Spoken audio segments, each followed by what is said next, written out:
with our opening words, which this morning are by Sophia Lyon Foss. From out of the glory of the morning skies, the life-giver calls us to arise. Out of eternity, behold a single day, a gift for us to spend some way. What shall we do with it, I say? This reading is a poem entitled In the Church Food Pantry Line, written by Reverend Angela Herrera. The day before Thanksgiving, a woman in a beaded, beautiful dress, a man with no teeth, a young man with a pierced lip, and one in his 40s covered in tattoos. Several young mothers, a crowd of little girls, boys flipping and turning on a rail, and hopping up our sanctuary steps. Our steps. But their steps as well, if we mean it, this inherent worth and dignity. And if there's an interdependent web and we just didn't make it up. Their steps, if we get radical and believe that love is justice and welcome people in. Theirs, if we overcome our fear that we'll be overwhelmed by need. What's ours is theirs. 15 children and 70 adults, the day before Thanksgiving, on the sanctuary steps. For the blessings of the earth that have gladdened our lives, we give thanks. Blessings are not shared equally. Create within us hearts of generosity and sharing. For works of our hands and hearts and minds that give us places in this universe, we give thanks. Work is not distributed fairly. Create within us hearts of fairness and solidarity. For incomes that sustain us in our worldly needs, we give thanks. Incomes are not awarded equitably. Create within us hearts of justice and public interest. For health of mind and body, which allows us to celebrate life, we give thanks. Health is not enjoyed universally. Create within us hearts of compassion and healing. For freedom of heart and mind, which makes it possible to worship freely, we give thanks. Freedom is not everywhere honored. Create within us hearts of truth and courage. Make us stewards of the gifts of life, that we may celebrate beloved community and may not be divided by greed, envy, and anger. Amen. This is by Globe columnist Ellen Goodman. It's called An Account of Thanksgiving Day 1995. Hopefully you'll understand why, to me, it sounds like a partridge in a Thanksgiving tree. We're in the kitchen running the numbers. The final count, 21 people, 2 tables, 19 chairs, 1 piano bench, 21 napkins, 63 pieces of silverware if you include the 2 spoons mangled in the disposal. I imagine the people who will fill those 21 seats, a numerical profile of one very extended American family. Geography, 5 area codes. Countries of origin, 6 to 10 ethnic groups, depending on how you define them. Age, from single digits to the 90s.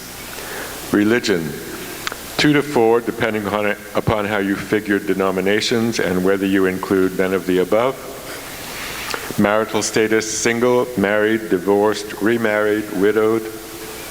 Occupations, 2 teachers and 1 artist, 2 lawyers, 3 who work in sales, 3 who work in words. Thanksgiving eating habits, 2 vegetarians, half a dozen white meat eaters, more drumstick lovers than drumsticks, 4 who may eat the string bean casserole, 15 devotees of lemon pie, and 3 attitudes toward gravy. This is how we add up for Thanksgiving. Thoughts on Little Things by Reverend Paul Beckel. When we are asked to think of things for which we are thankful, we usually turn to the big things first: home, family, friends, church, good health. But it's often the little things that lift our spirits, warm our hearts, and help us get through the day. And sometimes we find that they're not so little after all. Robert Fulghum reflects on that in one of his essays. You know him. He's that UU minister and writer who told us that everything he needed to know he learned in kindergarten. In this essay, Fulghum first delivers an ode to meatloaf and then goes on to say, "Meatloaf reminds me of other brands of leftovers, especially Thanksgiving leftovers, when the refrigerator becomes the Fort Knox of late-night dining. Let's face it, Thanksgiving is often a strain. You have to dress up and behave, and there's all that ritual fuss and bother, and too many people and too much food. Exhausting.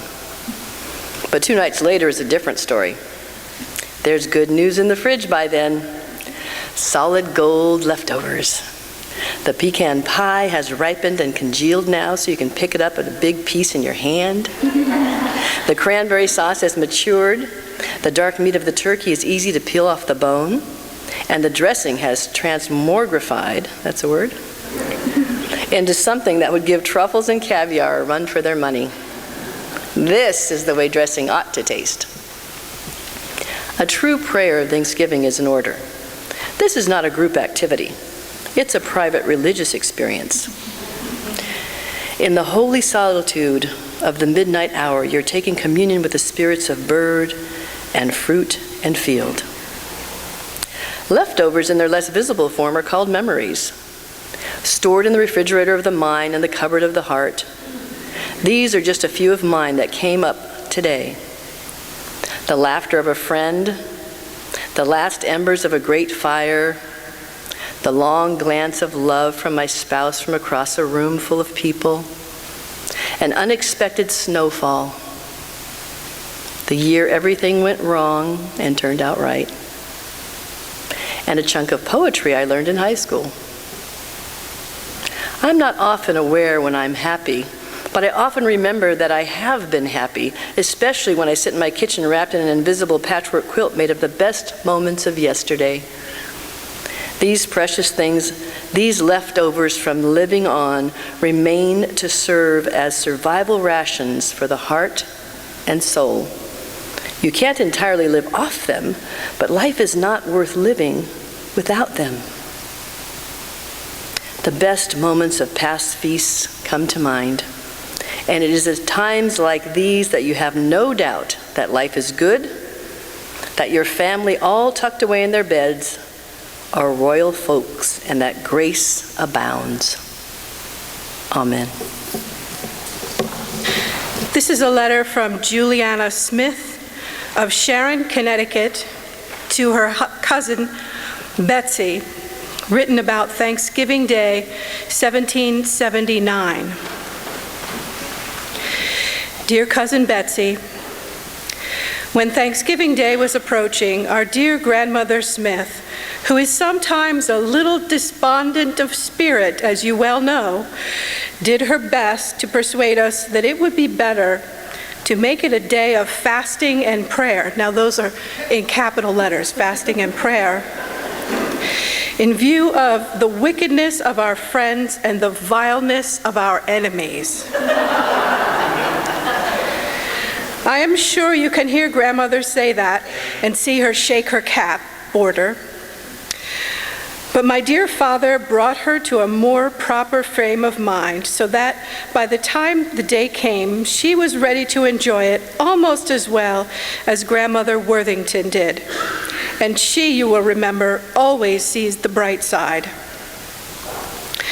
The day was bitter cold, and when we got home from meeting, which father did not keep over long by reason of the cold, we were glad enough of the fire in Uncle's dining hall.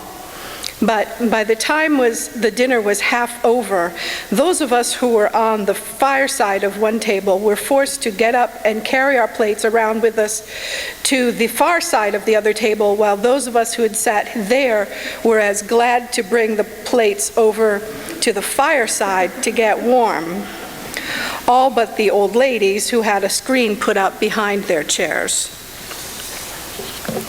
Uncle Simeon was in his best mood, and you know how good that is.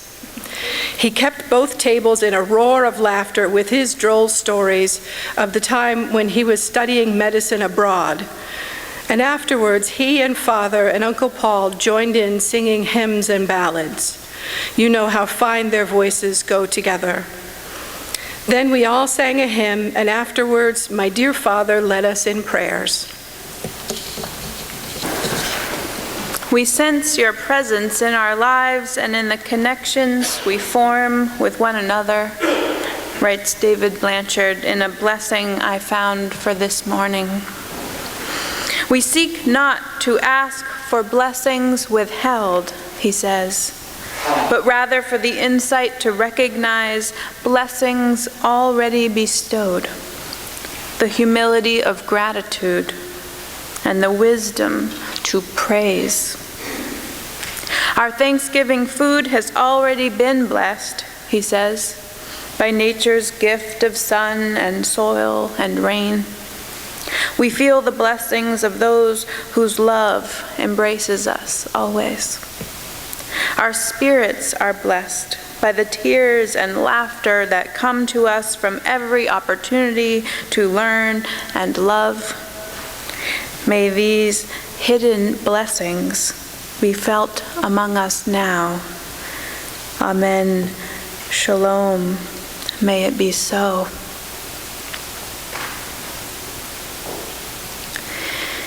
It had been a hard few weeks, a hectic schedule, budget season, computer issues, broken pipes at home and water in the basement, hurt feelings.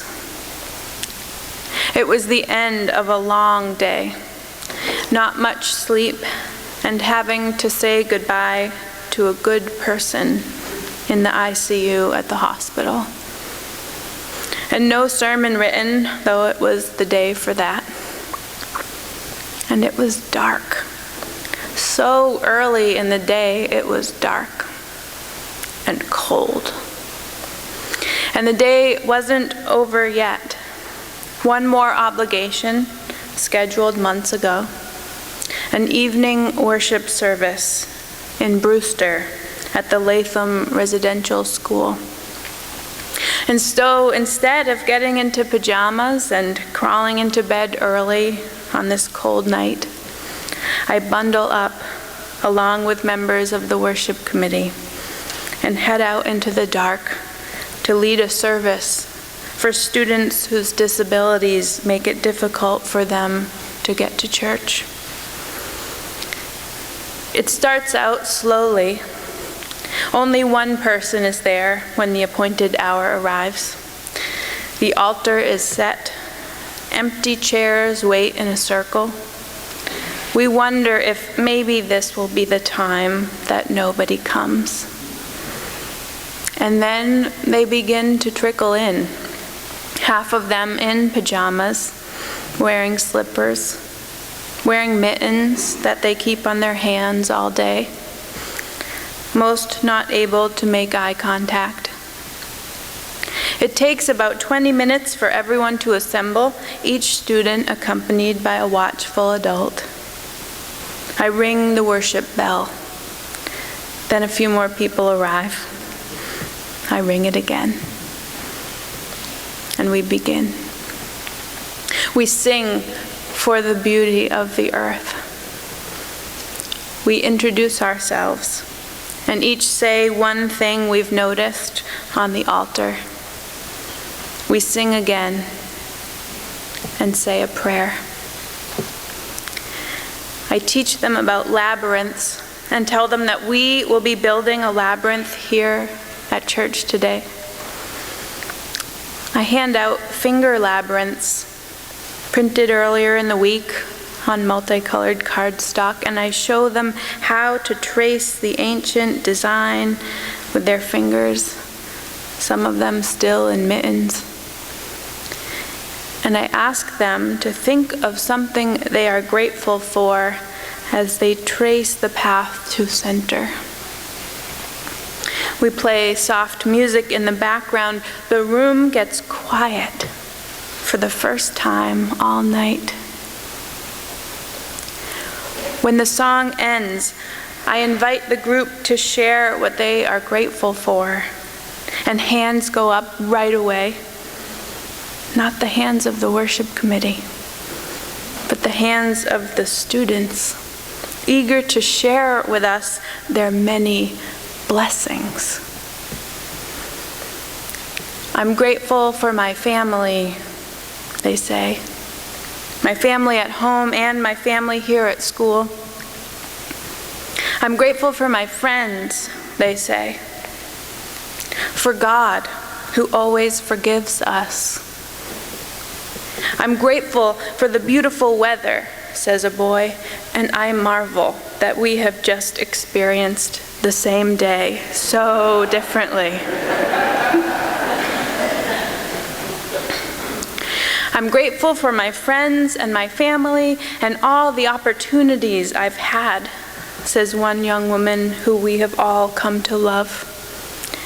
And I'm thankful for my challenges, she says, because they also bring blessings. If it weren't for my brain tumor, she explains, I wouldn't have met so many wonderful people, and I wouldn't know all of you. And suddenly, we all feel incredibly humbled. I feel humbled. It takes this young woman with a brain tumor to remind me to be thankful for my challenges because they bring blessings. And now the adults are sharing. We all take turns saying what we are thankful for, and somehow we all mean it more than we did a moment ago. We're thankful for music, we say, for smiles, for being here, for coming back. After a few moments of silence, I start to move on. You didn't ask me, says a girl.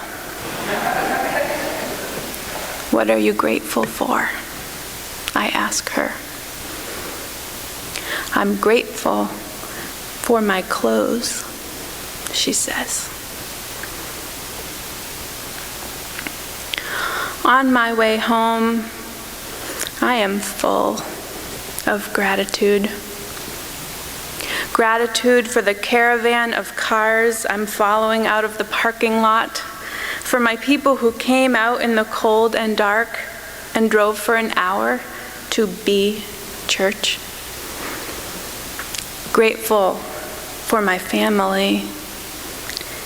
Grateful for my friends. Grateful for my challenges. Grateful for my clothes. We seek not to ask for blessings withheld, but rather for the insight to recognize blessings already bestowed, the humility of gratitude, and the wisdom to praise. Amen. Shalom. May it be so.